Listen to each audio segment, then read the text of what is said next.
कि वो lady doctor थी, ख़ुद 1.5 साल हो चुका है और मेरे ही क्लिनिक के साथ वो काम करती थी।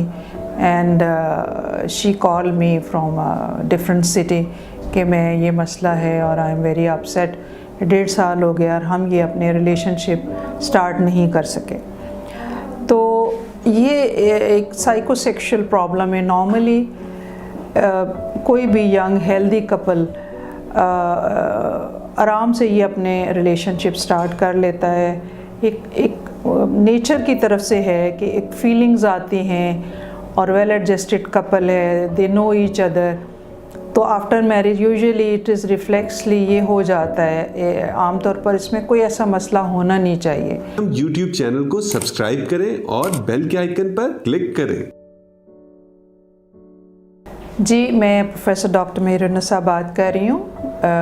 मैं कंसल्टेंट गायनेकोलॉजिस्ट और ऑब्स्टेट्रिशियन और सर्जिमेड हॉस्पिटल और pulse medical complex Paragon city में मैं प्राइवेट प्रैक्टिस कर रही हूँ। मेरे पास रिसेंटली काफ़ी सारे कपल्स आए हैं जो साइकोसेक्सुअल प्रॉब्लम्स के साथ, और मैंने महसूस किया कि ये प्रॉब्लम काफ़ी ज़्यादा कॉमन है।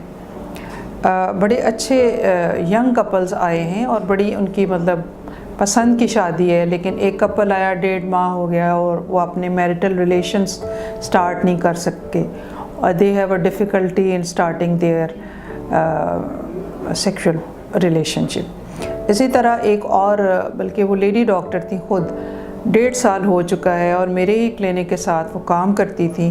And she call me from different city कि मैं ये मसला है और आई एम वेरी अपसेट। 1.5 साल हो गया और हम ये अपने रिलेशनशिप स्टार्ट नहीं कर सके।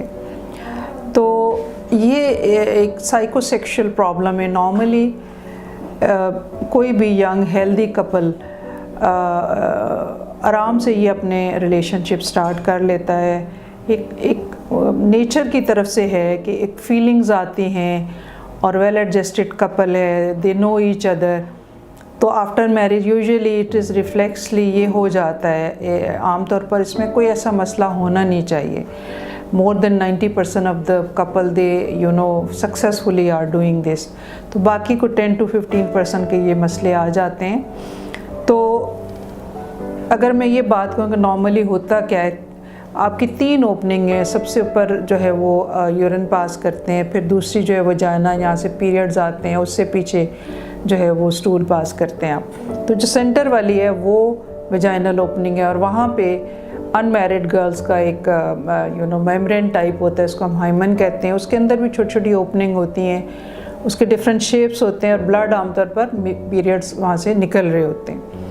तो जब फर्स्ट इंटरकोर्स होता है तो वो थोड़ा सा मज़ीद यानी कि रप्चर होती है वो मेम्ब्रेन और फिर इंटरकोर्स हो जाता है। सम टाइम क्रिसेंट शेप है तो वो रप्चर भी नहीं होती, तो हल्का फुल्का उसका रप्चर, हल्की फुल्की ब्लीडिंग, हल्की फुल्की डिस्कम्फर्ट होती है, लेकिन जो प्लेजेंट फीलिंग है आपकी जो सेक्सुअल इंटरकोर्स की, they are much more than this discomfort. तो यूजुअली कपल इसको, उनके लिए कोई डिफ़िकल्टी नहीं होती, कोई प्रॉब्लम नहीं होता। लेकिन अगर आपके अंदर डर या खौफ किसी चीज़ का भी हो तो that can be a problem even if you have a normal anatomy. तो उसमें ये समझने वाली बात है कि वेजाइना की लेंथ तकरीबन 8 to 10 सेंटीमीटर है और आराम से हम 2 फिंगर एग्जामिनेशन करते हैं। पीनस का साइज़ भी तकरीबन 8 to 10 सेंटीमीटर होता है और आराम से वो उस स्पेस के अंदर चला जाता है।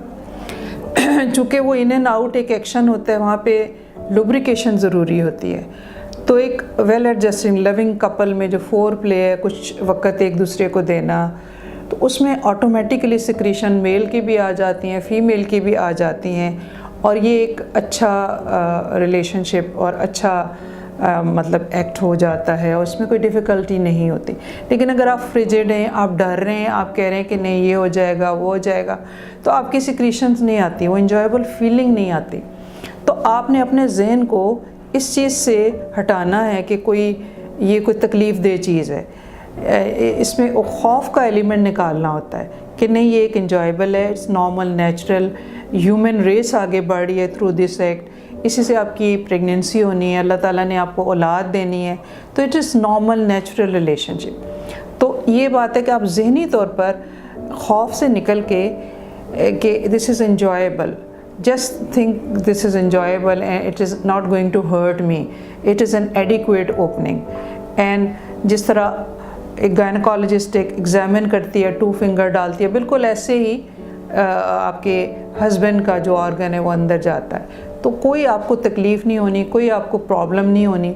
हाँ, अगर आपको डिफ़िकल्टी है तो आप गायनकोलॉजिस्ट के पास आएँ, हम उनकी रीअश्योरेंस के लिए लुब्रिकेंट डाल के 2 फिंगर एग्जामिनेशन करते हैं और रीअश्योर करते हैं कि ये अगर मेरी फिंगर अंदर जा रही हैं और आराम से ये मूव कर रही हैं, तो why not your husband can insert his organ and move it.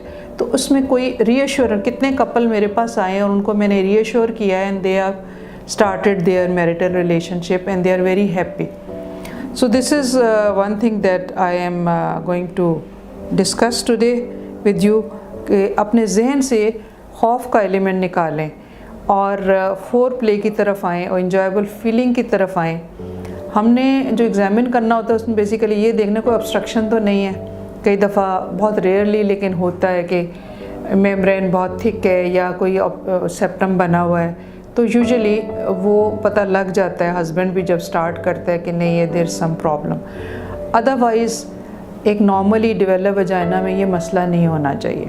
तो आपने अपने जहन को रिलैक्स करना होता है, ये फीलिंग निकालनी है कि खुदा ना खास्ता आप हर्ट होंगी, ऐसा कुछ नहीं है। आप इंजॉयबल फीलिंग की तरफ आएँ, आप इस एक नॉर्मल एक्ट है, ये ख़ुद ब खुद हो जाता है और इसमें डरने वाली घबराने वाली कोई बात नहीं है।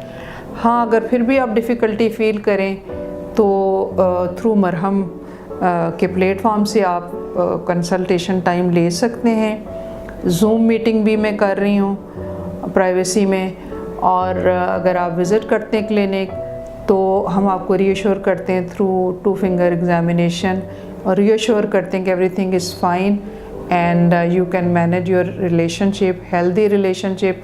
ना सिर्फ स्टार्ट करेंगे बल्कि इनको आगे एंजॉय भी करेंगे, मैनेज भी करेंगे, आपकी प्रेगनेंसी भी होगी और इंशाल्लाह everything will be fine. Thank you so much. हम YouTube चैनल को सब्सक्राइब करें और बेल के आइकन पर क्लिक करें।